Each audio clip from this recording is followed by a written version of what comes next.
E aí, pessoal, eu sou o Renato Troves, que estou aqui hoje para conversar com vocês sobre o mestre do terror. Pois é, estou aqui para falar sobre Stephen King. O cara é simplesmente fantástico quando se trata das obras de terror e horror. E óbvio que ele não traz só aquela coisa galhofa de mortes brutais, viscerais, com muito gore, com muita decapitação, não. Ele vai muito além disso. Grandes obras, O Iluminado, por exemplo, é um filme que ele tem um terror mais psicológico do que necessariamente um terror muito exposto, vamos dizer assim, entre diversas outras obras aí que realmente me incomodam muito. Mas ao mesmo tempo são obras que eu tiro o chapéu para esse cara.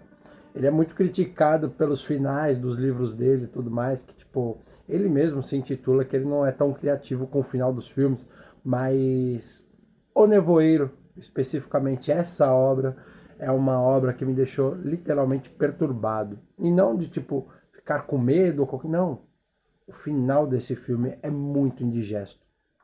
E é sobre isso que eu quero conversar com vocês aqui. Até porque, óbvio, o Nevoeiro tem um final que divide opiniões.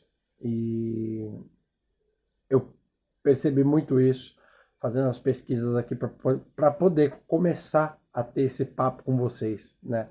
E obviamente que vai ser muito legal poder saber a opinião de vocês aqui nos comentários. Deixe seu comentário, comenta comigo aí o que vocês acharam desse filme, se vocês concordam ou não com aquele final, se dá para fazer algo mais foderoso do que aquilo, porque é sensacional esse final. E, obviamente, também que peço encarecidamente que vocês curtam esse vídeo e compartilhem, para que outras pessoas possam entrar nessa discussão com a gente e poder fazer uma conversa muito extensa sobre isso. Eu confesso para vocês que eu tô doido para conversar com vocês sobre O Nevoeiro. Eu vou falar assim da série que foi produzida pela Netflix, mas não é o foco. Fragmentadamente, só assim uma passagem rápida, até porque a série é bem fraquinha, bem ruinzinha, né? E a série não é do King, é baseada na obra do King, mas não tem nada a ver. Só a mesma inspiração. Bom, vamos lá. Antes de começar também, eu quero mostrar para vocês isso aqui, ó. Carrie, a estranha que chegou aqui no Sebo Renatroves que Tatuapé, pois é. Escuridão Total Sem Estrelas. Esse livro, eu achei a capa dele sensacional. É uma baita obra do King. A laminação dela, ó, é toda preta. É um livro que... fora de série. Revival. Essa capa aqui também é muito legal. Ela é meio holográfica, assim, ó. É reflexiva, é muito bacana. Todos os livros são da editora Soma das Letras.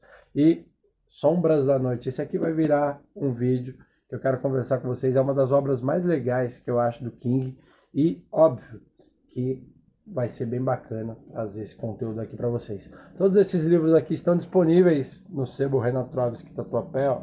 E uma coisa bacana aqui que eu vou mostrar para vocês.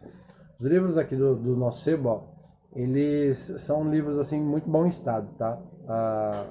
Quase não tem pontos de oxidação, tá vendo? Ó?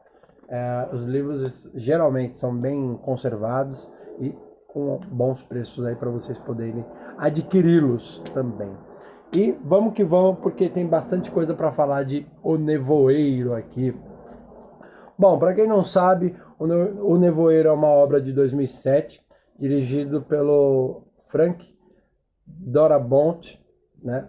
Darabont, falei errado. Enfim, e é baseado na obra Tripulação de Esqueletos do King, né? O nome original não é O Nevoeiro. Virou O Nevoeiro depois do sucesso do filme, né? Mas especificamente o, o título correto é Tripulação de Esqueletos. E esse filme ele traz uma premissa de uma pequena cidade que é assolada por um nevoeiro do qual as pessoas começam a morrer no meio dele por criaturas que ninguém sabe de onde veio, por que vieram e tudo mais, né? O filme em si, ele traz essa questão assim, tipo, ele deixa a gente com essa dúvida, né, do porquê que essas criaturas se escondem no nevoeiro, do porquê que elas assolam essa pequena cidade, né? E, obviamente, que o filme se passa com esse mistério até o final dele. Ninguém sabe o que de fato acontece no meio do nevoeiro. Logo no início do filme, nós somos colocados aí. Essa história ela é contada pelo olhar, né, do David Drayton. Pois é. O David ele é interpretado aqui pelo Thomas Jane. E o que eu posso falar em relação ao Thomas Jane é que o cara conseguiu trazer pra gente toda a atenção que esse filme precisa, né? Até porque ele é um pai de família, ele cria posters, inclusive uma coisa muito bacana. Logo no início nós vemos ele produzindo um pôster que, para quem não entendeu a referência ali, é um pôster do filme A Torre Negra. Aliás, do filme não, da obra A Torre Negra, que também é do King. Além disso, ali naquela cena, quando mostra as obras dele, tem O Enigma de Outro Mundo, que é de 1982, Labirinto do Fauno, de 2006, e quase sem foco, no fundo, It, a coisa. Pois é. Bom, It vocês devem conhecer porque, além de ser talvez a obra mais falada do King, também houveram filmes recentemente também muito bons, lançados, né, nessa última década, e mostra também que a qualidade do terror do Stephen King é muito imersiva.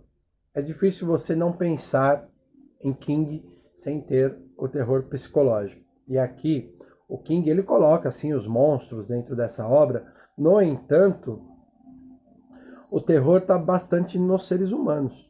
Eu acho que é uma premissa muito bacana, por exemplo, Robert Kirkman trabalha com isso em The Walking Dead, né? Porque The Walking Dead nós sabemos que é um apocalipse zumbi que aconteceu e tudo mais, você tem os mortos-vivos, mas o verdadeiro perigo vem de quem está vivo, né?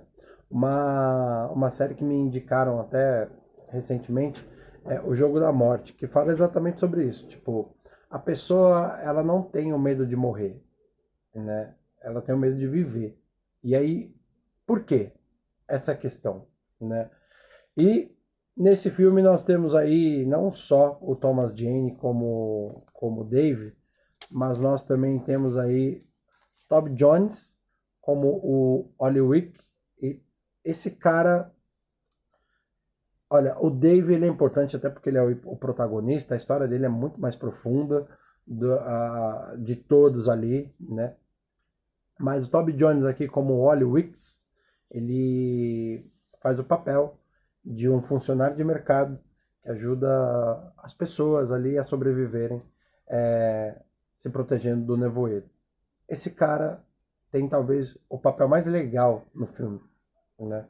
O Dave, o papel dele é profundo, ele é um pai de família que ele fica ilhado junto com o filho dele dentro desse supermercado onde centenas de pessoas ficam presas ali por causa do nevoeiro, tentando se manterem vivas, né? E obviamente que isso durante o filme vai de fato se dissolvendo, algumas pessoas vão morrendo, afinal o filme não deixa de ser um slasher, né? No entanto, é aquela coisa, tipo, o Oli é um dos personagens mais bacanas, até porque nós acompanhamos a evolução dele durante todo o filme. Além disso, nós temos aí o André Brauger, que é o Brent Norton, que antagoniza o David, pelo menos no início do filme, né? E tem um papel importante ali com relação ao comportamento humano de uma maneira geral. Eu vou falar sobre todos eles durante isso aqui. A Laurie Holden, para quem não conhece o trabalho dela, ela ficou muito conhecida, fez bastante sucesso como a Andrea em The Walking Dead, né? Ela é a Amanda Dumfries e a Marcia Gay Harden. Marcia Gay Harden, a Carmody. Bom, Vamos lá. Ela faz o papel do extremismo religioso aqui. Além disso, nós temos aí a Carol de The Walking Dead. Pois é. Eu esqueci o primeiro nome dela, mas é McBride. Ela tá nesse filme, ela faz só uma ponta, ela faz parte ali do início do filme, também com um papel bem importante, que eu vou comentar com vocês aqui. Bom, vamos lá. Todos esses personagens aqui, eles têm um fundamento importante no filme. Mas eu vou falar especificamente do papel do Dave e do papel da Carmody, né? A Carmody é uma extremista religiosa e para quem viu, eu fiz aí um vídeo sobre as polêmicas que o Rodolfo Abrantes expôs sobre o Bola de Neve, né? E é incrível como que eu assisto filmes de uma maneira como se conectam com coisas que eu estou pesquisando, que eu estou absorvendo. E, obviamente, que ver o Nevoeiro agora foi uma maneira muito bacana de poder entender um pouco da questão extremista religiosa, né? Obviamente que eu vou falar disso aqui durante esse vídeo junto com vocês. Mas o que eu posso falar aqui? O Dave, ele é um cara que ele fica ilhado com o filho dele. E na medida que os fatos, as coisas vão acontecendo para as pessoas do mercado irem morrendo, para o nevoeiro ir se mostrando ao que seja, né? Nós temos aí dentro desse filme algo muito importante, que é o comportamento humano dentro de uma ocasião de risco geral, né? Nós tivemos aí na pandemia aquela questão, tipo, olha, vocês não vão poder sair de casa e as pessoas indo no mercado, consumindo tudo. O filme em si, quando o nevoeiro começa, você não tem esse desespero de sobrevivência, porque ninguém sabe até porque o nevoeiro está acontecendo, mas você vê as forças militares ali se mobilizando de alguma forma, porque você não entende. O final o nevoeiro em si acontecendo não fica claro o que acontece, nem no livro e nem no filme, né? Então, ocasionalmente, você vai ter ali muita coisa acontecendo, mas você não vai saber o porquê que está acontecendo, né? E é uma curiosidade muito bacana, porque assim, você não sabe e você vê, você espera o filme evoluir para você poder entender, né? Só que no fim você não entende o porquê disso estar acontecendo. A história é muito mais profunda do que isso. Tipo, isso vira uma questão de segundo e terceiro plano. Tava vendo uma questão de curiosidade sobre esse filme. Era para ter um frame mostrando o que aconteceu de acordo com um relato que um militar coloca lá durante o filme, né? Durante o filme vocês vão ver um militar que ele é encontrado vivo ainda, mesmo agonizando pela morte, né? Ele é encontrado vivo e o militar só fala que a culpa é deles. Não especifica isso. Mas o que acontece, em uma questão de explicação, a série tentou trabalhar isso, né? Só que também não deixa claro o que aconteceu. A série, tipo, são 10 episódios, né? Eles pegam bastante coisa do que acontece no filme, tanto é que os personagens são muito similares, com seus dramas, com seus posicionamentos, com seus comportamentos, né? E você tem tudo isso sendo abordado na série também, mas de uma maneira muito fraca, muito rasa. O filme, em 2 horas de filme, você tem muito mais profundidade, tanto nos personagens quanto no desenvolvimento, do que a série, que são 10 episódios de aproximadamente meia hora, 40 minutos por aí. E, tipo, se você colocar esses 10, são quase 3 horas de conteúdo, mais quase 3 horas de simplesmente mais do mesmo, bem genérica mesmo, né? Até porque, tipo, aqui a série está mais preocupada em mostrar inclusão de minorias, inclusão de assuntos totalmente fora do que de fato o conteúdo pede, né? Então a gente tem essa coisa mais rasa na série. Por isso que eu não pretendo falar muito dela aqui. E quando a gente vai falar da história do Dave, por exemplo, ele só quer ficar vivo. É simples assim. E para ele ficar vivo, ele tem que lidar com gregos, troianos, astecas, persas e por aí vai, porque dentro do mercado, aquele grupo de pessoas que fica ilhado no mercado, eles não têm direção. E as direções que aparecem dentro do mercado, dividem as pessoas. Por quê? Dentro do mercado, quando tudo começa a acontecer, quando as criaturas começam a se mostrar de fato, né? Primeiro existe o grupo que duvida do Dave quando ele fala do que ele viu, né? Que ele vê lá no início do filme, ele vê a porta sendo forçada por fora, mas ele não sabe o que tem ali e ele foge. Quando ele conta isso, uma galera fica dividida entre a mentira e a verdade, né? Quando eles vão lá atrás para poder ver a veracidade das coisas, eles acabam encarando uma situação de morte, que é onde um funcionário do mercado acaba morrendo devido a tentáculos que o puxam para fora. Ponto. Né? Enfim, as pessoas viram aquilo junto com o Dave acontecer, mas o Dave não quer causar o alarde no mercado, porque nem eles sabem o que aquilo é de fato, né? Quando eles resolvem colocar isso em discussão com as pessoas, com os sobreviventes, né, com as pessoas que estão ali, o que acontece? Um grupo acredita, o outro não acredita, o outro fica em dúvida, enfim, e fica nisso, que é onde o personagem do... Cadê aqui o nome dele? É o advogado, o personagem do Norton, né?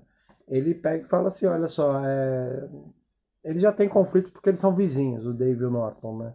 Então, tipo, pô, você tá tentando me enganar, eu pensei que você era uma pessoa gente boa e não era, tipo, uma coisa totalmente aleatória, boba, tipo, faz com que os dois entrem em conflito de opiniões.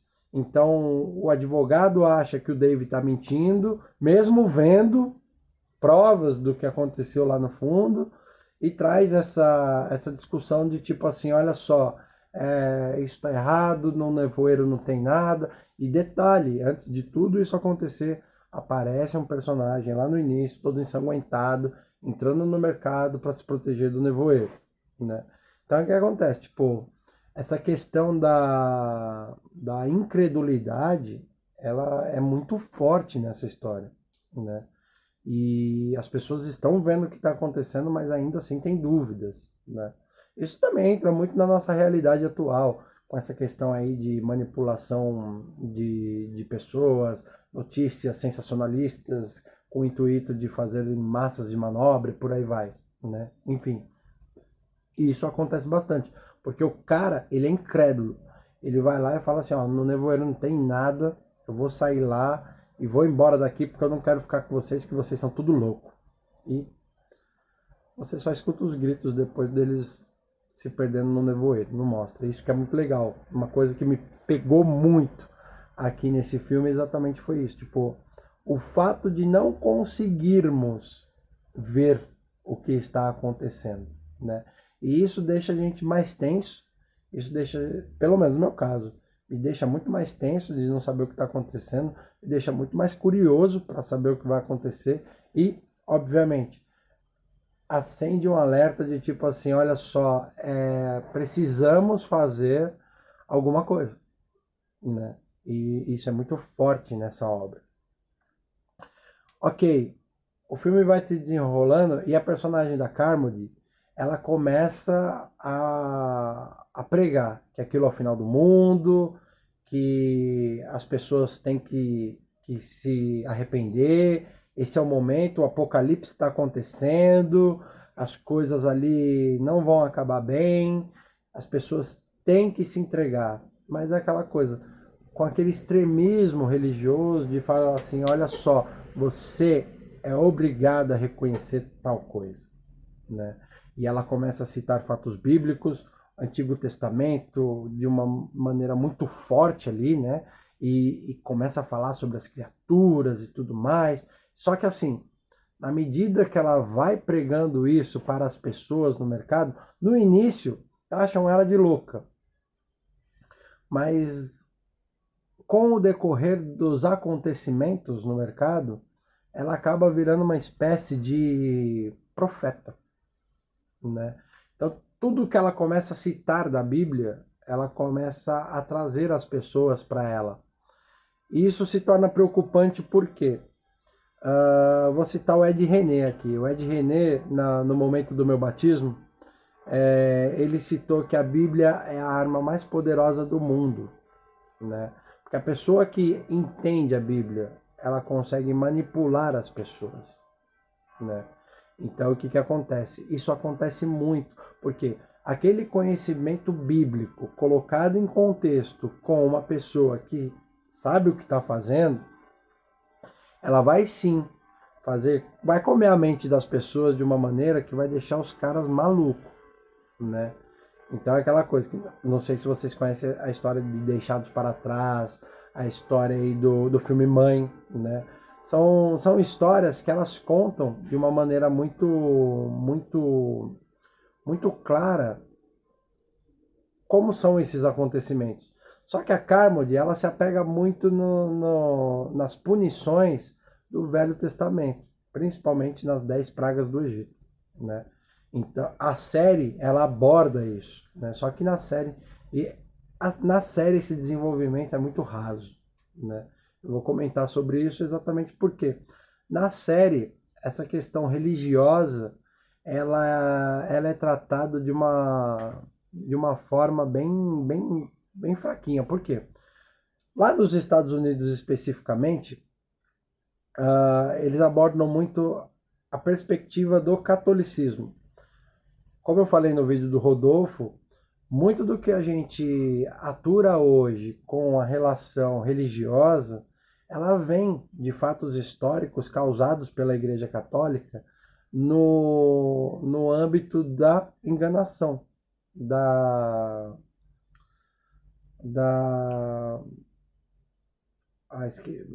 me falta a palavra aqui, mas é muito na questão da alienação. Ela manipula os fatos de uma maneira com a qual as escritas acabam por fazer sentido, né? E ocasionalmente, com isso, as pessoas acabam vendo verdade por trás desse extremismo religioso, do qual muita coisa do Antigo Testamento, ela se dissolve com o Novo Testamento. Só que com isso você tem o quê? Você tem armas ali afrontando principalmente o cristianismo. E o King trabalha isso de uma maneira muito bacana. Por quê? Porque ele mostra ali fatos que de fato fazem com que o que a Carmody está falando faça sentido. Exemplo, a Carmody, quando o mercado começa a ser invadido pelas criaturas, né? A Carmody, ela acaba sendo... uma das criaturas acaba parando aqui no busto dela, né? E ela ora. Ela não é atacada, ela não é açoitada, ela não. O, por ela ficar imóvel orando, o bicho só vai embora. E isso dá mais credibilidade a ela. Na série, isso acontece de uma maneira diferente. Tipo, eu esqueci o nome da senhora que na série entra em conflito com o padre, né, nas questões religiosas. Mas o que acontece? Na série, essa questão mais religiosa, ela começa a aparecer de uma maneira como se fossem as 10 pragas do Egito, né? E essa senhora se conecta de alguma forma, até porque ela traz toda aquela questão do esoterismo, toda aquela questão da proteção à natureza, respeito à natureza e por aí vai, né? Não que isso seja algo absurdo, gente, calma. Não tem nada a ver. A questão de você respeitar a natureza é bíblica, né? Então, tipo, não tem o que falar. Agora, assim, a forma como ela conduz isso como se ela, tipo, estivesse conectada a coisas sobrenaturais das quais faziam mais sentido do que o cristianismo que é pregado dentro da igreja. Até porque na série, uma boa parte das pessoas, diga-se de passagem, a série mostra ali que, tipo, a cidade deve ter, tipo, 50 pessoas, porque, tipo, 45 vai para o shopping, que ficam no shopping, e os outros 5 ficam na igreja, encontram refúgio na igreja, né? Então, assim, tipo, na cidade não tem mais nada, né? Então, a série ela aborda isso de uma maneira muito ruim, diferente do filme. O filme ele coloca ali, ele mostra o desespero das pessoas antes de chegarem no mercado e também é uma cidade pequena, óbvio, o mercado está cheio, então a maioria das pessoas estão no mercado. Tipo, em, em comparação filme com série. No mercado tem mais de uma centena de pessoas no mercado. E no shopping tem 30 pessoas. Basicamente isso, sabe? Tipo, um shopping que é muito maior do que um mercado abriga menos gente do que necessariamente um supermercado, né? Enfim, mas tirando essas comparações, essa afronta religiosa, ela acontece de uma maneira muito mais orgânica, muito mais verossímil do que necessariamente, tipo, a questão de a gente entender isso na série, né? Tipo, na série você vê que aquilo ali vira uma afronta religiosa, não é um abuso religioso como a Carmody faz dentro do mercado. Então, o que acontece? Tipo, tudo que a Carmody começa a falar dentro do mercado começa a trazer pessoas a serem devotas a ela. De uma certa forma, a Carmody converte muitas pessoas ali. É como se as pessoas estivessem vivendo o juízo final dentro daquele mercado, né? Enfim, só que com isso ela também começa a manipular as pessoas a fazer afronta contra outras pessoas. Tipo, as pessoas que não se entregarem ao cristianismo naquele momento são os descrentes, são os hereges, são as pessoas das quais, tipo, devem morrer, né? Tanto é que quando essas pessoas, entre aspas, descrentes, elas vão contra o que a Carmody prega, muitas vezes a Carmody faz com que sejam punidos. É mais ou menos aquela passagem da Maria Madalena sendo apedrejada, né? Enquanto Jesus fala assim, ó, quem não cometeu nenhum pecado que jogue a primeira pedra, né? A Carmody pega e fala assim, é uma herege, vamos atirar pedras nele, né? Porque o que acontece, tipo, o que começa a sair do controle é exatamente essa manipulação da Carmody comendo a mente das pessoas com a afronta religiosa, né? Então, tipo, olha o perigo, por exemplo, dos falsos profetas no mundo, né? Tipo, numa questão de extremidade, você tá colocando teu irmão para morrer, você tá entendendo? Tipo, esse é um absurdo, tipo, os monstros lá fora acabam parecendo coisas assim galhofas, perto do comportamento humano abordado aqui no filme. E isso é muito preocupante, porque assim, até hoje nós vemos hoje famílias se separarem por causa de posicionamento político. Imagina numa situação extrema como seria isso, né? Então, o que acontece? Tipo, é super importante essa abordagem dentro do filme. Pelo menos pra mim, o que mais pegou no filme foi exatamente isso. Eu gosto muito de situações, de histórias que trazem a gente para essa questão da sobrevivência, né? O que o ser humano é capaz de fazer para sobreviver, né?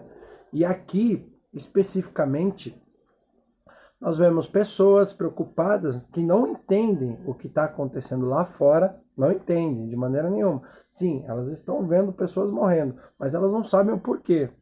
As criaturas começam a aparecer, mas eu posso dizer que a questão das criaturas aparecendo no filme deve ser talvez chutando alto, assim, 20 minutos de criaturas, monstros, né, aparecendo do filme. É basicamente isso. Aproximadamente uns 20 minutos de cena dos quais aparecem criaturas de fato, né? De resto, é mais uma questão da preocupação da sobrevivência humana e do comportamento humano do que necessariamente isso. E o King, ele trabalha muito bem essa parte, porque nos coloca em xeque. E aí, será que se acontecesse algo extremo, eu salvaria a vida do meu irmão, eu ajudaria o meu irmão a sobreviver? Ou pelo medo de não ter uma confiança, de não conhecer aquela pessoa que está comigo, eu deixaria ele à mercê do perigo? Você entende o questionamento? Então, tipo, quando você vê, por exemplo, principalmente atualmente com essa questão das pessoas se afastando da igreja e tudo mais, cara, a igreja que deveria ser o porto seguro do acolhimento, ela não é.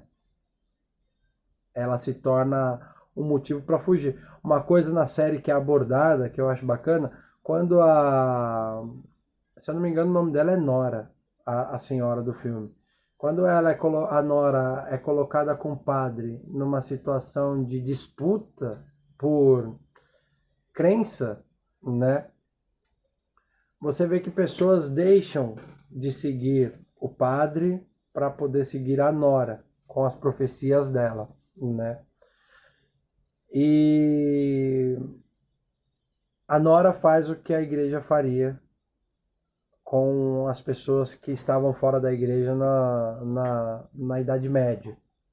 Porque quando eles saem da igreja, você vê que pessoas vêm com ela. Só que quando eles saem da igreja, né, a Nora manda queimar os fiéis que ficam dentro da igreja, com a igreja. Você está entendendo o peso disso? Né? A Nora desafia o padre a sair no nevoeiro para poder enfrentar o mal que o nevoeiro traz. E aí a gente diverge em questão de série e filme. No filme nós colocamos, é colocado ali criaturas que vêm de uma outra dimensão. Nós sabemos que ela vem de uma outra dimensão exatamente por relatos do King e da história em si do livro, né? Um portal é aberto pelos militares porque eles estão ali tentando, de alguma forma, ter acesso a outras dimensões, né? Isso é muito abordado. O Stranger Things, por exemplo, a série da Netflix, ela aborda bastante essa questão do multiverso do King, né? Para quem gosta das obras do King, a fandom do King, ela fala que todas as histórias do King, elas são conectadas de alguma forma por dimensões diferentes, né? E essa base do nevoeiro, ela acontece devido a uma ranhura nesse multiverso do universo do King, né? Isso é bem bacana, porque, tipo, o cara criou o multiverso dele de uma maneira que não existe ali coisas, vamos dizer assim, fictícias, né? Tipo, as obras do King, elas são baseadas muito em comportamento humano, extremismos de todas as formas e por aí vai, né? Então, o que acontece? Tipo, trabalhar o terror não necessariamente significa trabalhar o sobrenatural. Óbvio que tem o sobrenatural acontecendo ali, né? Mas eu acredito que o sobrenatural nas obras do King é mais uma forma de ilustrar o mal do que necessariamente dizer como que ele funciona, como que acontece, né? Até porque na série as criaturas que aparecem no nevoeiro são almas, são medos, são fobias, são uma espécie sobrenatural de encarar coisas que não foram superadas na sua vida. Exemplo, o padre, antes dele ir para esse X1 com a Nora, né? Ele, ele confessa que ele está com medo do que está acontecendo. E ele não está com medo de não ter uma proteção espiritual ali para ele e tudo mais. Ele acredita em Deus, né? Mas ele tem o medo da descrença humana. Ou seja, quando ele vai para o nevoeiro, a Nora não vê nada. A Nora vê a natureza, que é a coisa na qual ela confia, na qual ela acredita, que é o que a protege, que é ao que ela se conecta, né?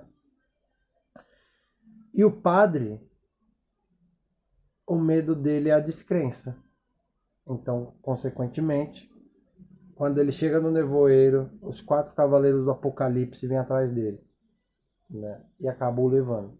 Ou seja, quando eles voltam nesse X1, o poder da descrença aumenta. Por quê?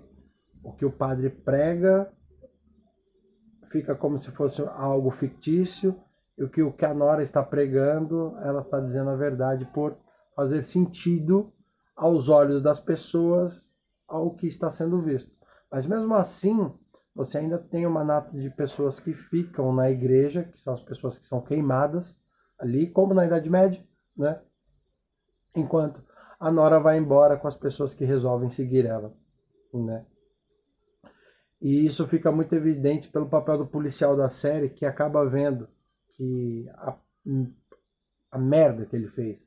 Porque ele começa a seguir a Nora por essa crença de fazer sentido o que ela está falando, igual no filme, quando a Carmody começa a expor o Velho Testamento ali e faz sentido para as pessoas que estão vendo, as pessoas começam a fazer o quê? A seguir, sacou?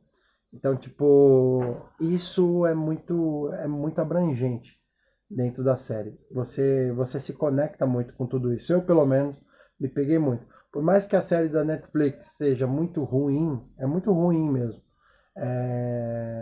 Eu vejo que, não por ser uma obra da Netflix ou qualquer coisa assim, é exatamente o fato de que, hoje em dia, a exposição religiosa, o tipo, olha, você acredita mesmo nisso?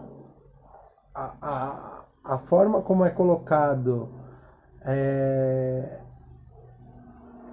em, em prova a tua crença, ela é muito vista no conteúdo da cultura pop atualmente, né? Então, o que que acontece? Isso é muito forte. E as obras do King, eu tô maratonando Stephen King, né?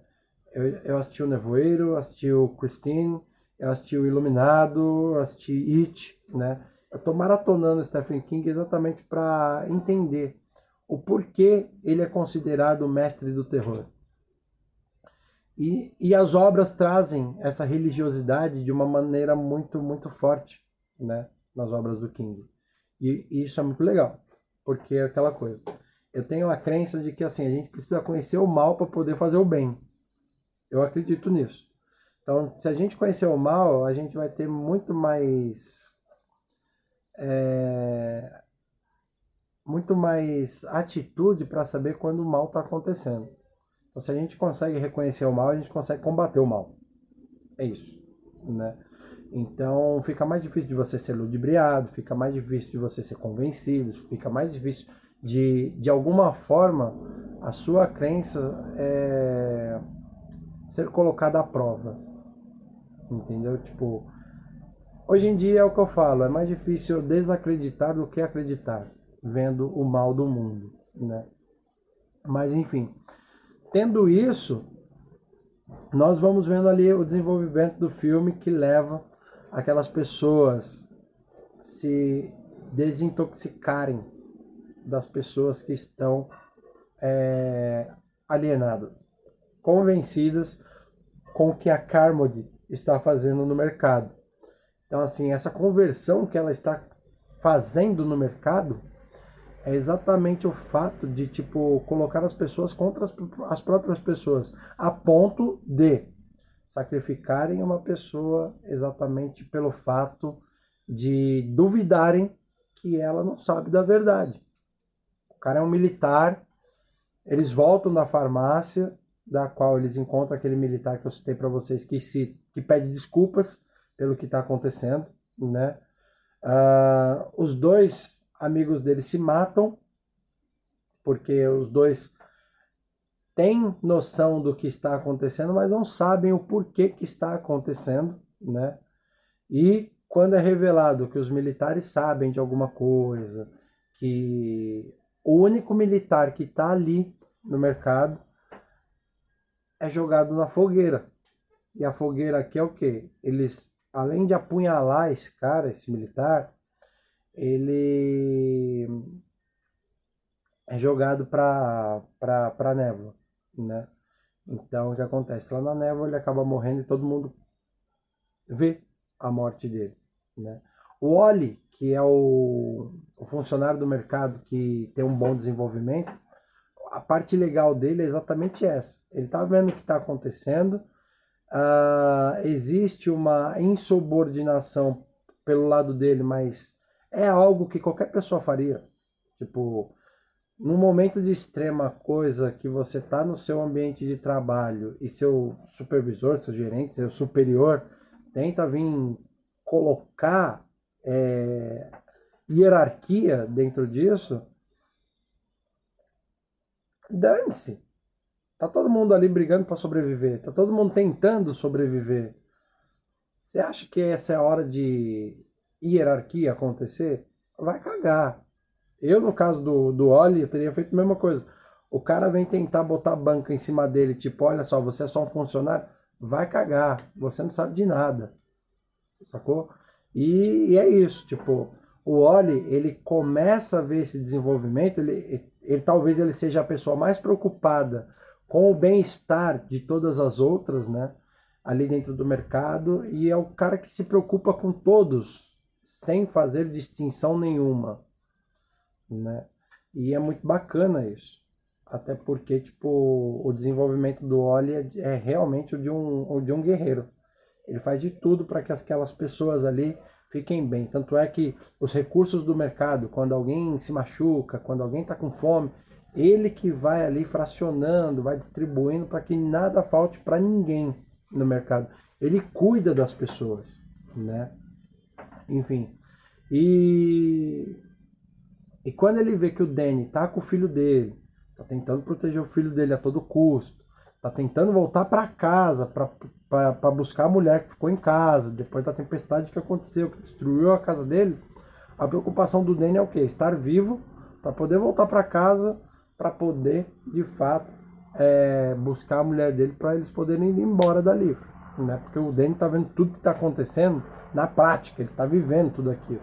O ataque dos mosquitos gigantes na loja faz com que tudo isso traga um terror psicológico muito grande. Óbvio que você tem essa questão de tipo, a ameaça tá lá fora, tá querendo avançar para dentro, né, do mercado. E as pessoas que estão ali, entre aspas, protegidas, estão sendo de alguma forma, sendo toda hora convencidas de que aquilo é algo divino, de que aquilo é uma punição divina, de que aquilo é algo, tipo, extremamente fim do mundo, assim, sabe? É, é uma situação terrível. E ver isso durante o filme te causa uma tensão muito grande, até porque você está torcendo para que aquelas pessoas todas fiquem vivas, né? E aí a gente começa a caminhar para o final do filme, quando eles tentam fugir do mercado e aquelas pessoas não querem deixar eles saírem do mercado, eles devem ser punidos. A Carmody, ela pega e fala, ó, isso tudo vai acabar quando seu filho morrer. Imagina a tensão de um cara com filho pequeno na passando por isso, tendo uma pessoa maluca falando, olha só, isso tudo vai acabar quando seu filho morrer, né? Então o que acontece? Tipo, é algo muito punk. Você tá com seu filho tentando sobreviver, você pai, você mãe, você tá ali tentando com seu filho sobreviver. As pessoas estão sendo convencidas de algo que, tipo, é uma heresia total. E você vê uma pessoa falar que isso tudo vai acabar quando seu filho morrer, qual seria o seu pensamento, o seu posicionamento sobre tudo isso? Qual seria a sua atitude sobre tudo isso? Sacou?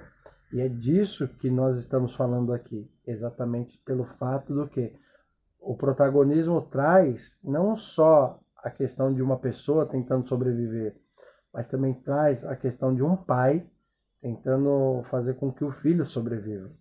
Traz a questão de um pai tentando fazer com que aquelas coisas simplesmente acabem, né? Enfim, e aí entra também o papel da Amanda, que a Amanda não tem muito fundamento no filme, especificamente. A Amanda, ela é responsável por trazer uma arma para dentro desse mercado, que ela anda protegida com uma arma, e a questão de ser o papel feminino no lugar da mãe, na ausência da mãe, até porque a Amanda, ela fica o tempo todo ali com o garoto, enquanto o Dave tenta resolver todas as questões que estão ali acontecendo durante o filme, né?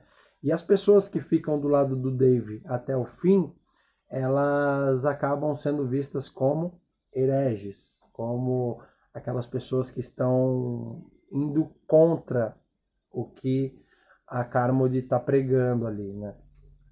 E isso acontece também na série. Tipo, na série nós temos ali a família que representa a família do Dave, que é um pai, uma mãe e uma filha, né? No caso aqui é uma filha que acaba sendo estrupada no início do filme.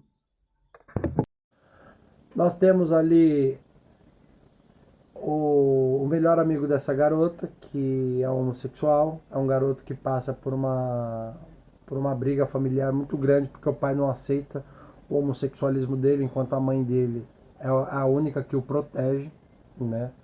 Nós temos a família do policial, que é um pai solteiro, cuidando de um filho já adolescente, né?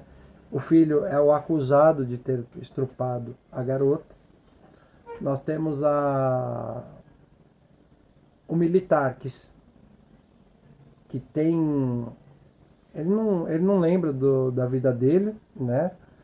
E ele vem falando que aquela névoa é perigosa, que o apocalipse está chegando e tudo mais, mas ele não faz a parte religiosa, ele faz a parte dos militares, né? Na série.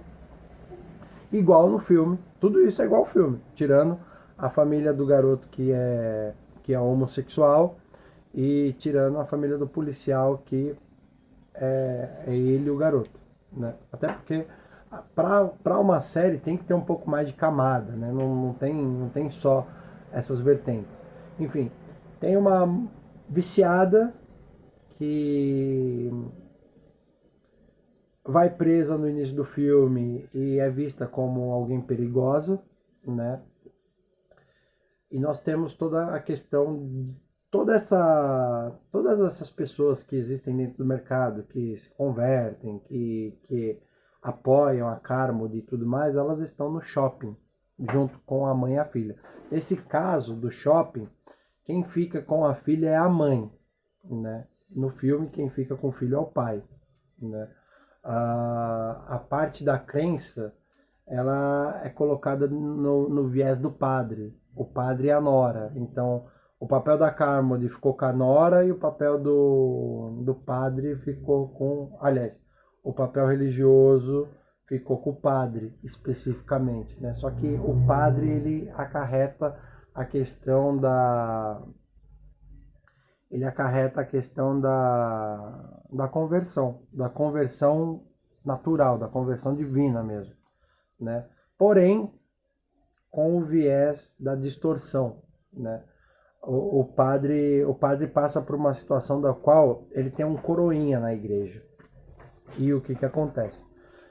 Na série, esse coroinha, ele passou por um abuso espiritual para poder ser convencido da existência de Deus, né? Ser convertido ao cristianismo. Então o que acontece? A série ela aborda isso, né? De uma maneira muito fraca, muito pobre mesmo, porque você não tem isso. Tipo, você tem tudo acontecendo na igreja e lá no episódio 6 ou 7 da série, o garoto resolve falar que ele foi não sai a palavra, dissuadido a ser convencido sobre a existência de Deus pelo olhar do padre. E quando você vai ver como que tudo isso aconteceu, você vê que foi uma questão muito abusiva, né, autoritária, né? Então o que acontece? Você tem essa distorção da religião pelas óticas da nora e do padre. A nora tem aquela coisa de tipo o universo, né? Ela acredita que as coisas venham do universo e tudo mais tal, enquanto o padre ele está ali dentro do cristianismo de uma maneira geral. A questão da família é exatamente a questão das minorias, né? Da qual o garoto é homossexual e o pai não aceita aquilo. Só que assim, isso não é aprofundado. A gente só sabe que o pai não aceita, né? E que a mãe, tipo, o protege. Isso a gente sabe no início do filme. Lá, aliás, no início da série, lá quase no final, você tem uma conversa ali entre os dois e as coisas acabam sendo reveladas pela ótica do pai, que a mãe também não aceitava e por aí vai, né? Enfim, o garoto acaba se mostrando ali uma pessoa repugnante, né? Uma curiosidade da série bacana o garoto tá sempre com uma camiseta, ele tá com uma camiseta 666, né? E no final da série ali você vê que de fato ele é o antagonista de tudo que está acontecendo. Não só pela renúncia dos pais em relação a ele ser homossexual, mas também pela aceitação das pessoas sobre a opção sexual dele. Então, tipo, ele acaba ali no filme, na série, sendo um dos principais vilões que a série tem para apresentar pra gente, um dos principais antagonistas, né? Essa questão da mãe e da filha presa no shopping. Você tem uma pessoa que encarna a Carmody dentro do shopping. E isso acontece porque ela abraça de início a causa da mãe protegendo a filha, que foi assediada, né? O suposto estrupador tá no shopping junto com elas e ela não quer que a filha de maneira nenhuma chegue próxima do cara, né? E ela também tem uma filha menor, né? Talvez da idade do garoto do filme. Só que essa mulher, ao perder a filha dela, que por coincidência estava junto com a filha da moça, ela acaba colocando isso em xeque. Por quê? A garotinha, quando ela morre na mesma situação que fica a outra garota, né? Então, as duas ficam expostas à névoa. A menininha, que é pequenininha, morre na frente da mãe dela, porque elas ficam presas numa livraria dentro do shopping, né? E a entidade vai lá e mata a criança. A garota, que é adolescente, que passou por tudo aquilo, ela sai dali. A entidade chega próxima da garota, mas a garota não faz nada e vai. O contexto que eu tenho da diferença da série para o filme, eu não sei se é diferença ou se de alguma forma ali elas fazem sentido. Mas eu vou falar isso mais para frente porque tem a ver com o papel da McBride no filme, né? O papel da McBride do filme, o que acontece? Quando a névoa acontece, quando ela começa a assolar a cidade, ela pega e fala assim, olha, meus filhos estão em casa, eu preciso ir lá. Ela está desesperada pelos filhos dela que ficaram sozinhos em casa enquanto ela ia no mercado, né? E ela pede ajuda, ela fala, alguém pode ir comigo? Alguém pode ir comigo? E ninguém vai, né? Esse papel ele é interpretado por um garoto do shopping que eu vou falar para vocês aqui. Então o que acontece? Tipo, beleza, ninguém vai com ela. E ela pega e fala, vocês têm que queimar no fogo do inferno. E ela sai na névoa para proteger os filhos dela. Enfim, esse é um pequeno papel que ela tem no início do filme e a gente só vai ver o contexto dele lá no final do filme, né? É um frame rápido, se ela fica 1 minuto em cena é muito, né? Porque exatamente esse desespero dela.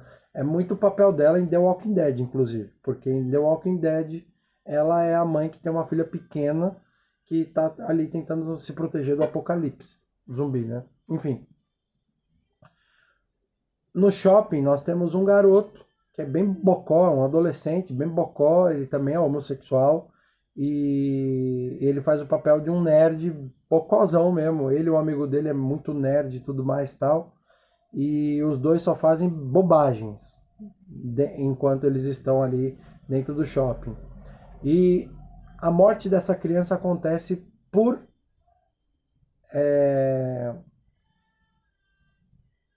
ignorância deles, né? Vamos lá. Eles fazem uma cagada no começo da série. Eles tentam fazer alguma coisa para de alguma forma ali reaver a cagada que eles fizeram, só que essa cagada vira algo muito maior, né? E ali, a consequência disso, o que acontece? Tipo, eles estão no fundo dessa livraria que dá acesso aos fundos do shopping. E essa cagada deles faz com que um deles acabe morrendo, esse garoto acaba se salvando por causa dessa cagada. Ele tem esse viés de ser esse bocó, mas ao mesmo tempo ele tem o mesmo papel do militar que acaba sendo açoitado no mercado no filme, né? Por quê? Ele faz essa cagada, ele volta para dentro do shopping. A consequência dessa cagada é a morte, não só do amigo dele, mas também da criança, né? E quando isso acontece dentro do shopping, né? Ele que é jogado para névoa, né? Ele, ó, você vai embora, tchau. Colocou a nossa vida. O gerente do shopping aqui, ele faz um papel de. Ele é como se fosse o líder de tudo. Então ali, ele faz um papel ali como se ele fosse um parlamentar. Ele toma a liderança daquilo porque ele é o responsável pelo shopping, mas ao mesmo tempo, o que acontece?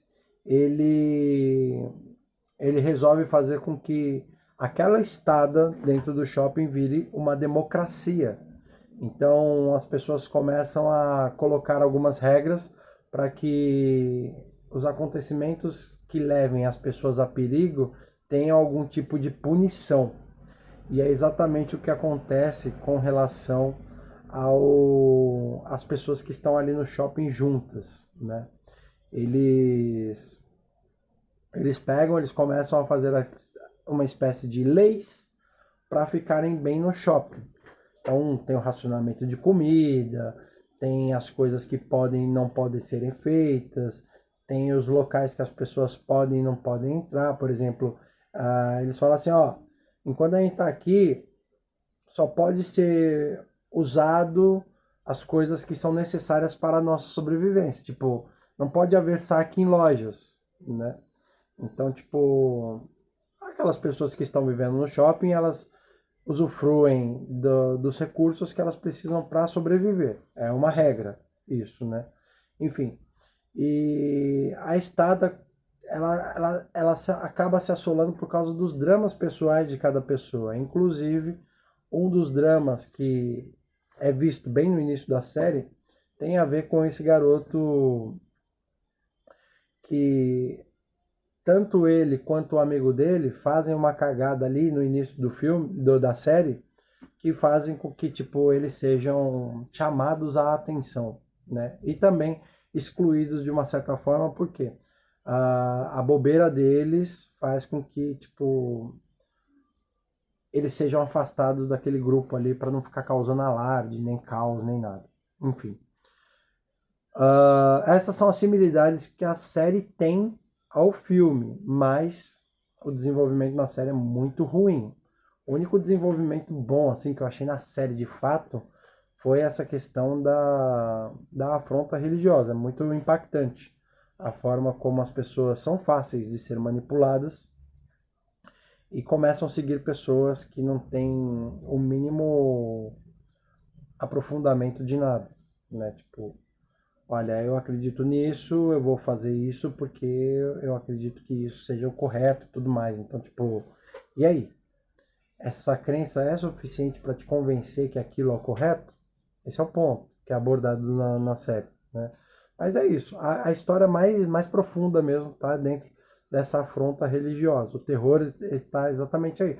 Porque os monstros na série, por mais que eles sejam galhofas, por mais que eles não apareçam, não aparece muito. Tipo, o que aparece são os monstros pequenos, como os besouros, aparece um mini pterodáctilo, aparece as aranhas são bem legais, inclusive, tipo, o nível de ameaça das aranhas é muito, é uma coisa muito amedrontadora mesmo.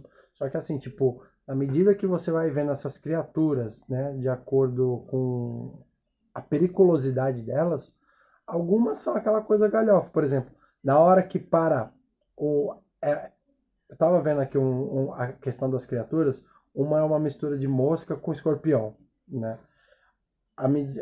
Na hora que essa mosca para no peito da Carmody, que ela se livra, beleza. Mas tem um outro momento que essa mesma mosca, ela açoita uma funcionária do mercado. A morte dela é brutal. É agonizante, assim, ó, é algo visceral mesmo.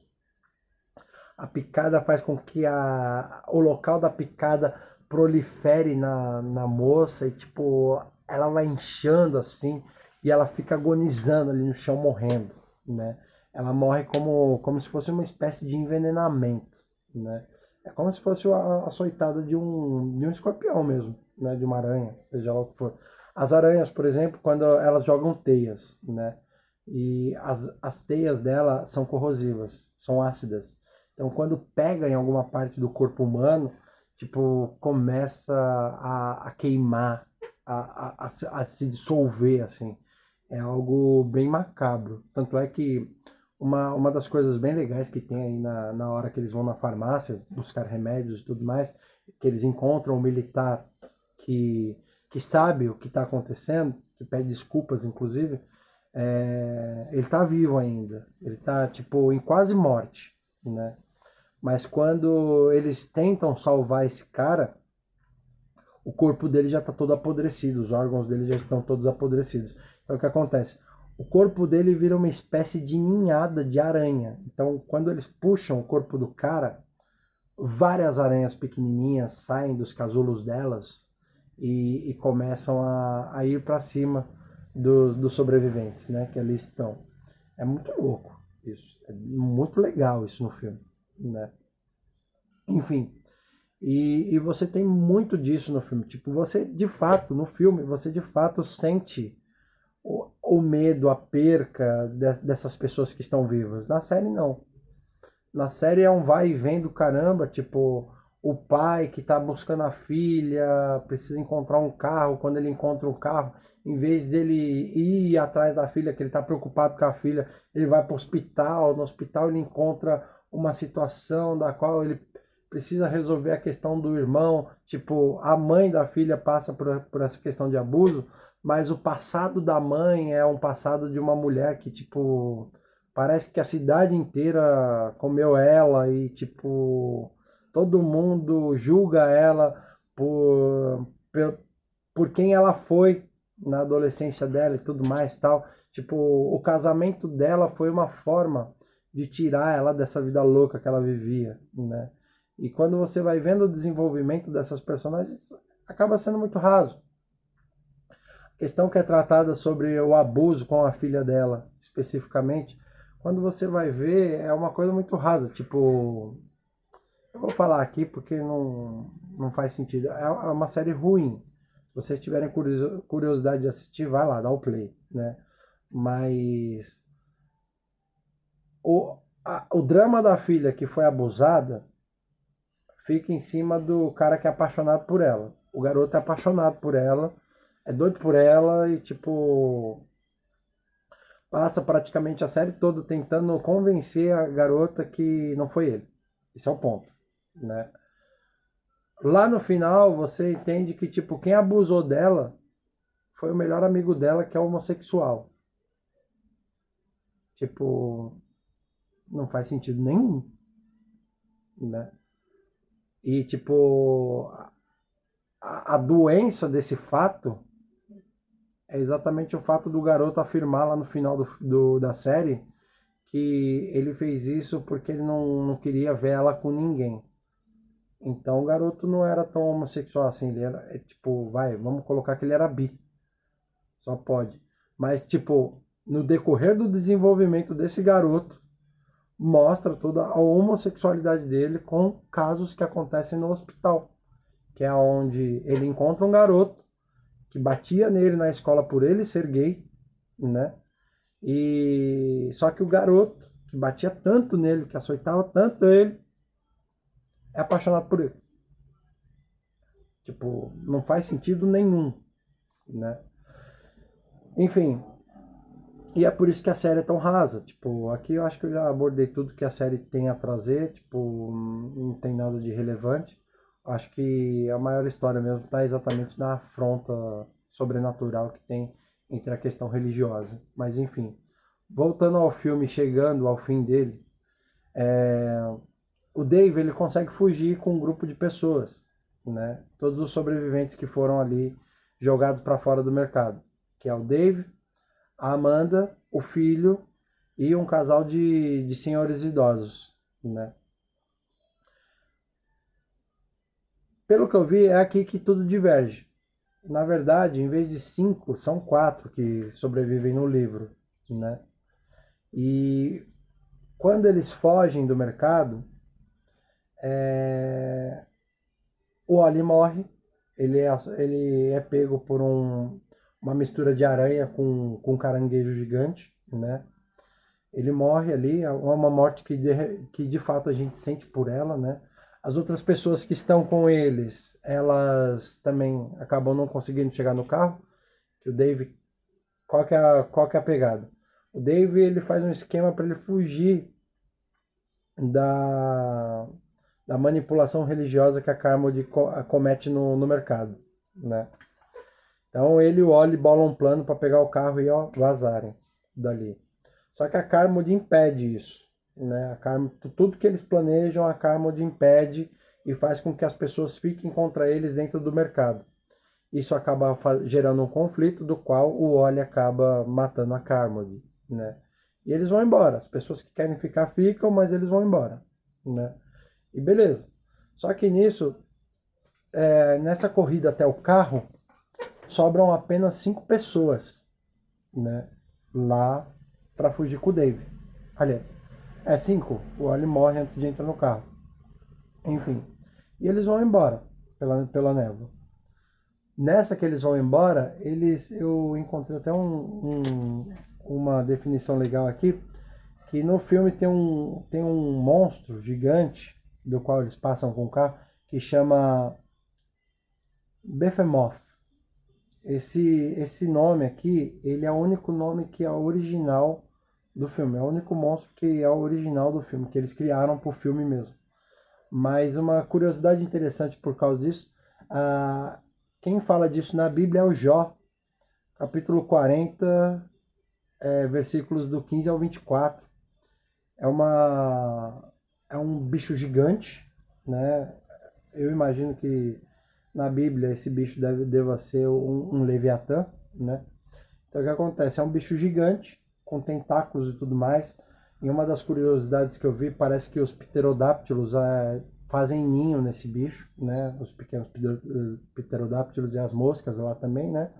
E no filme a gente vê ele pela ótica do David dirigindo. Então, tipo, é um bicho gigante com vários tentáculos.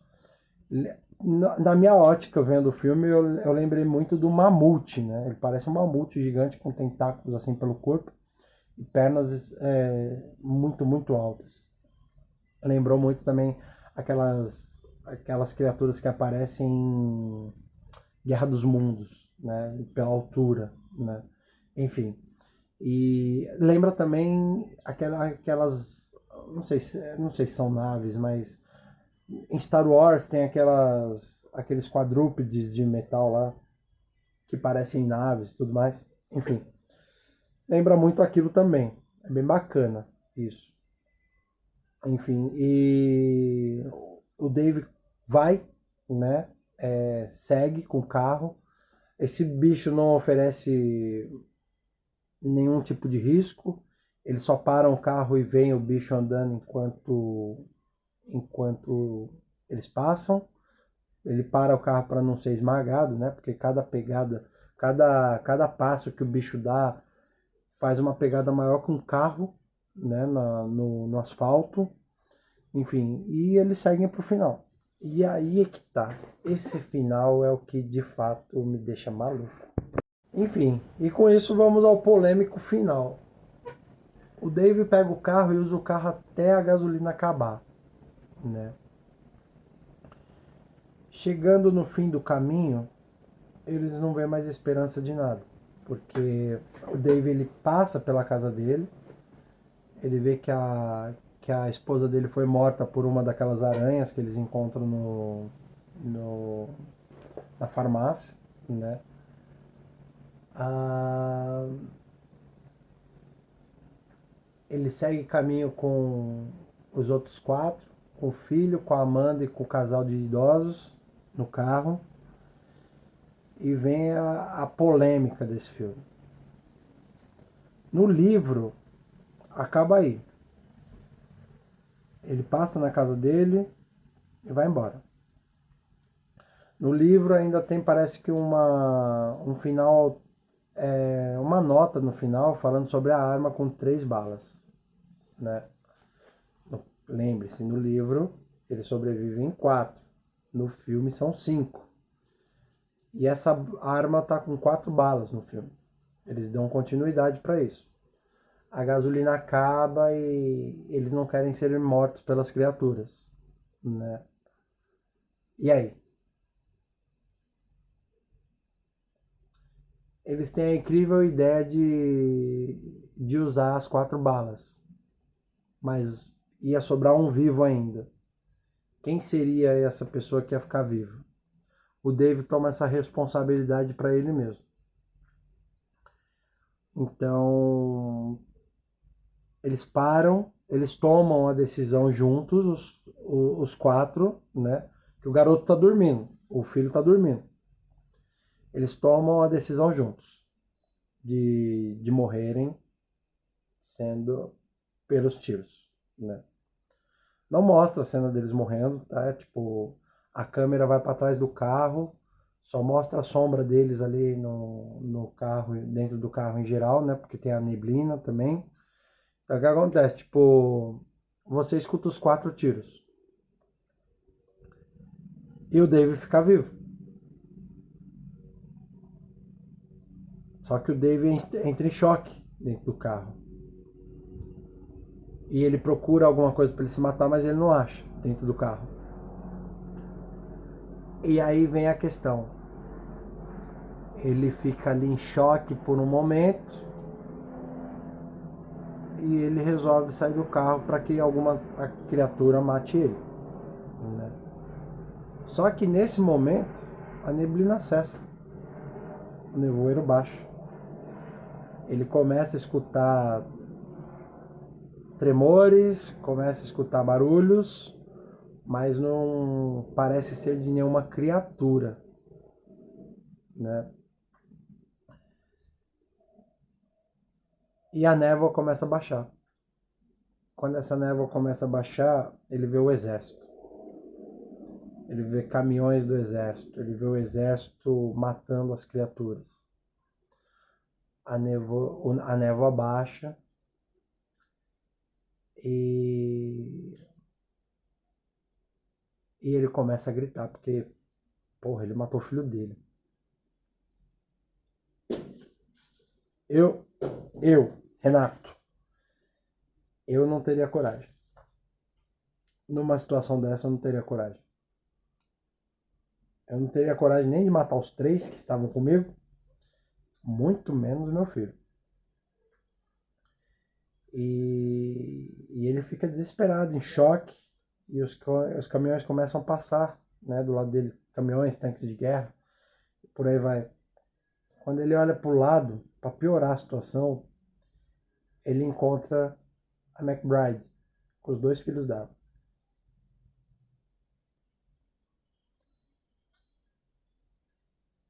Tendo isso, eu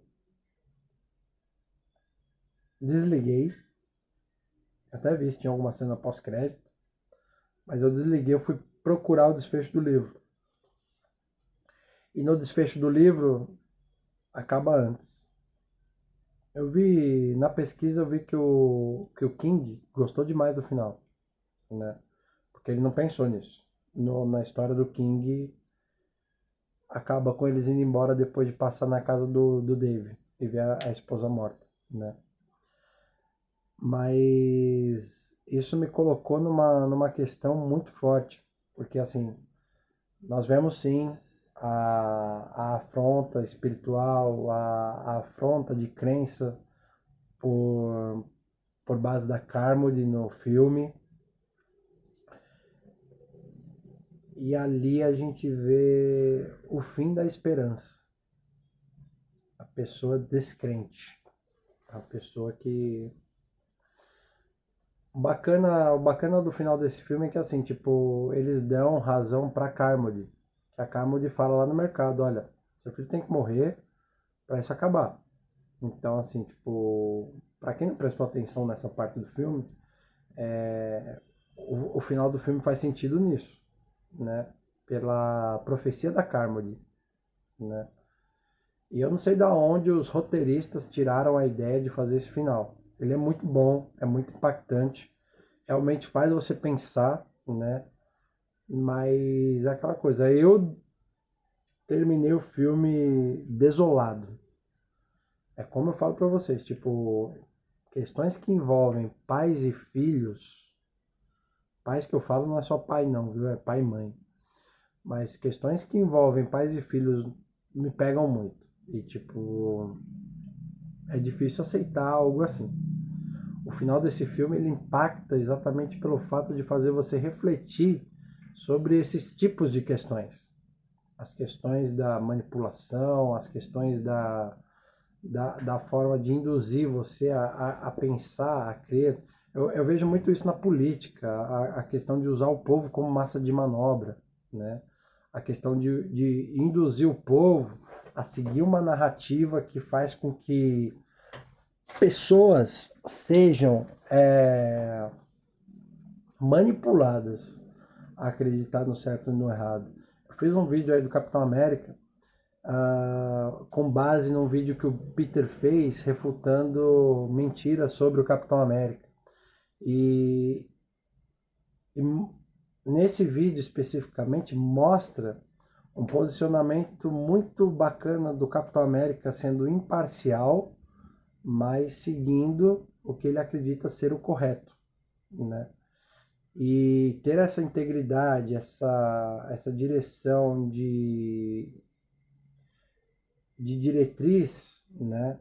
É muito bacana, tipo, é muito legal ver isso. Ter a sua, tipo, colocando aqui o português claro, ser crente é sim seguir a palavra de Deus, né? No entanto, você precisa ter discernimento para entender, principalmente, o que foi mudado e o que não foi. O fato de termos o Antigo Testamento e o Novo Testamento mostra que Na época do Antigo Testamento, as coisas aconteciam de uma maneira. A partir do Novo Testamento, muitas coisas mudaram. Não deixaram a essência para trás. Isso não ficou para trás. Mas muita coisa mudou. O próprio Jesus, quando fala sobre a separação, né, o casamento, o próprio Jesus, quando fala sobre casamento no Velho Testamento, é falado que não pode se separar de maneira nenhuma. Mas no Novo Testamento, o próprio Jesus afirma que numa questão onde a traição seja algo que de fato aconteça, a separação ela é bem-vinda, ela é bem contextualizada. Por quê? Porque o coração do homem é duro demais para entender, né? Então o que acontece? Tipo, não que o cara deva ter, tipo, 10 casamentos, 10 relacionamentos. Não, pelo contrário. A questão é que essa questão do casamento é um elo que você faz não só com a sua esposa, mas é um elo que você faz entre vocês dois com Deus. É uma aliança. A importância da aliança, né? Deus não aprova a separação, né? Deus se entristece com a separação. Agora o fato de que, tipo, é de Deus você estar dentro de um relacionamento abusivo? É de Deus você estar dentro de um relacionamento do qual você apanha todo dia, você passa por situações constrangedoras com frequência? Não é.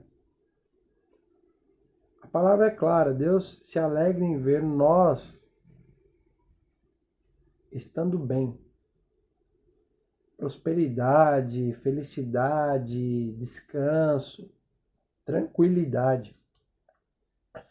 Ela vem exatamente de estabilidade, bondade, bem-estar, né? E são coisas assim que são muito distorcidas no mundo em geral, né? Então, é isso.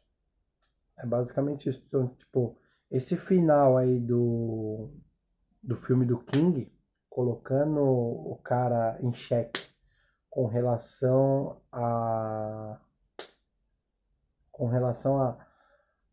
perder a esperança, é algo muito, muito punk. E eu agradeço muito ao King por abordar isso, porque o King mostra de uma maneira muito, muito sincera, muito honesta, né, a questão de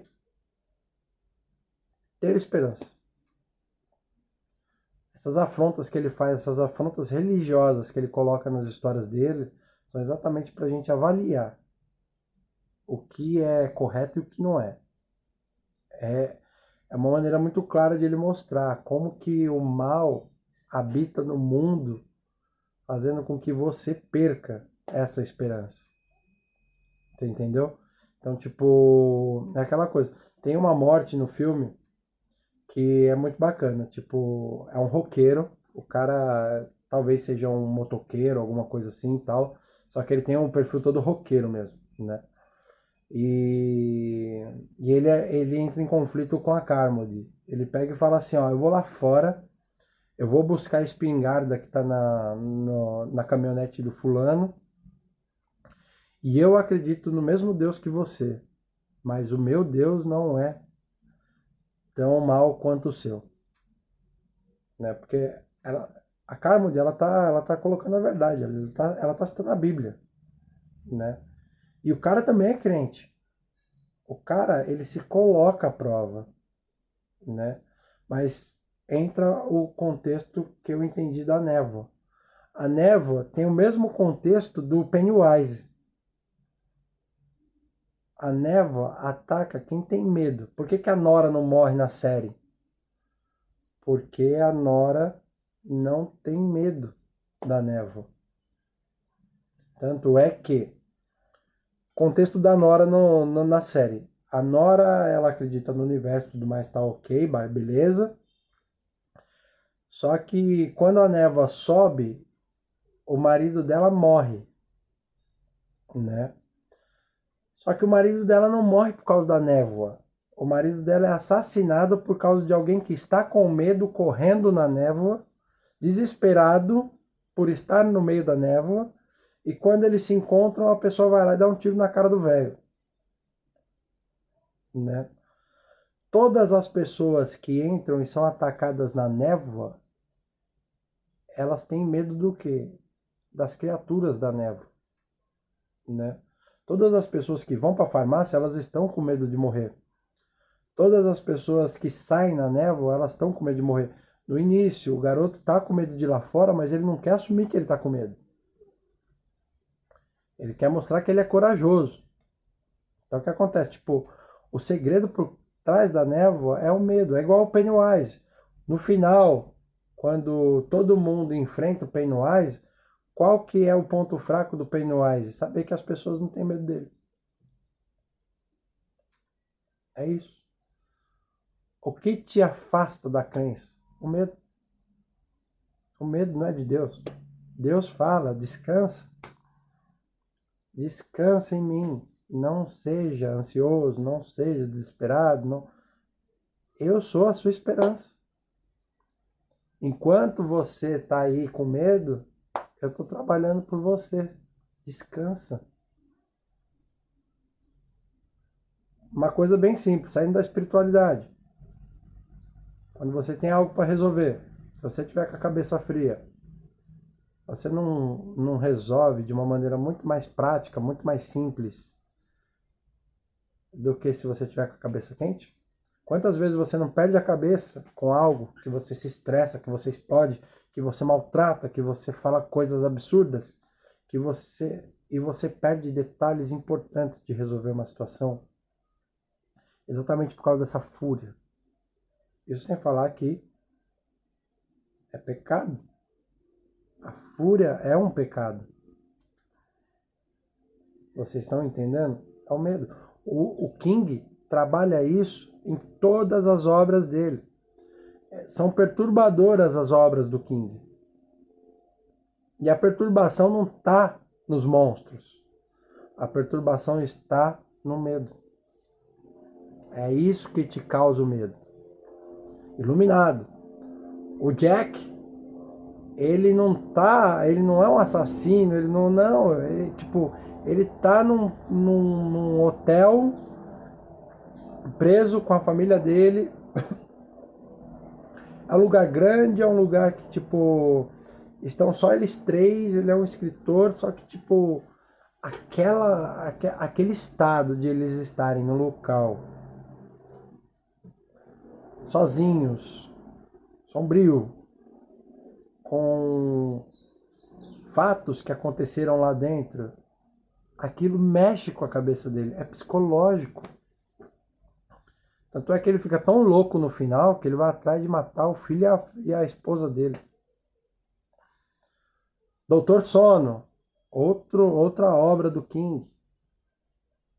Ela trata do medo. As entidades que vêm até você para tirar a tua energia. Vamos falar da forma física? A sua glândula tireoide. A sua tireoide é responsável pelo seu bom ânimo, né? Quando ela está muito baixa, onde que a pessoa, qual que é o que está acontecendo hoje com as pessoas na questão de saúde? Depressão. É a faísca que te leva à depressão, né? Você pode fazer as suas coisas, você consegue resolver as suas coisas. Talvez de uma maneira mais tardia, talvez de uma maneira mais prática, mas você tem energia para isso. Você consegue resolver essas coisas.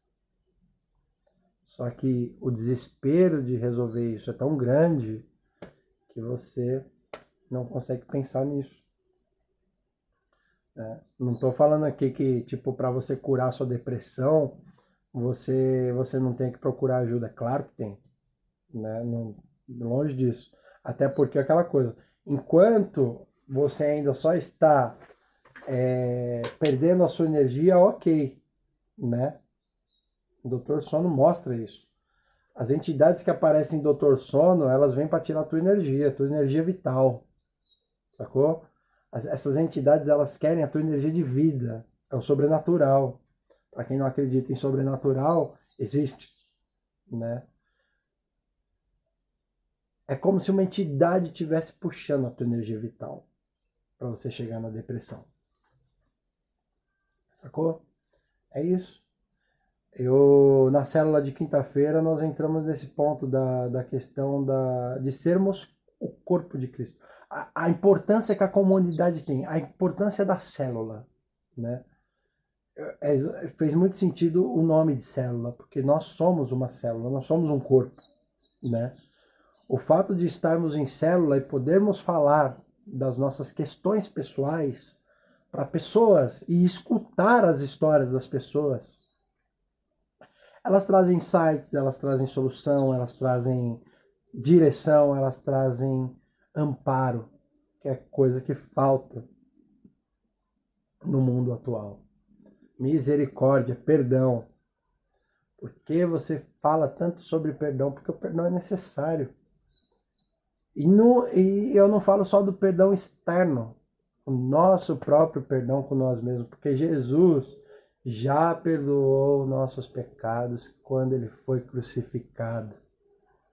Vocês entendem isso? Entender isso é o ápice para vocês entenderem coisas muito maiores, muito melhores, né? Tende bom ânimo para resolver as coisas. A esperança não acabou. A esperança jamais vai acabar. É isso que vocês têm que entender. Por isso que o final do filme do O Nevoeiro é tão perturbador para mim. Porque para a gente chegar nesse fato de achar que não existe mais solução, realmente nós estamos aí com